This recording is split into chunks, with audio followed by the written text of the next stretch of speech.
July August হত্যাকাণ্ডের মানবতা বিরোধী অপরাধের মামলায় ক্ষমতাচ্যুত সাবেক প্রধানমন্ত্রী শেখ হাসিনার বিরুদ্ধে আন্তর্জাতিক অপরাধ ট্রাইব্যুনালে সাক্ষ্য দেবেন আমার দেশ সম্পাদক মাহমুদুর রহমান এবং জুলাই আন্দোলনের অন্যতম যোদ্ধা ও এনসিপির আহ্বায়ক নাহিদ ইসলাম।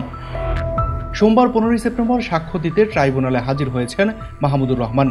ট্রাইব্যুনাল 1-এর চেয়ারম্যান বিচারপতি গোলাম মুর্তজা মজুমদারের নেতৃত্বাধীন 3 সদস্যের বিচারিক প্যানেল এ বিষয়ে আদেশের জন্য দিন ধার্য করেছেন।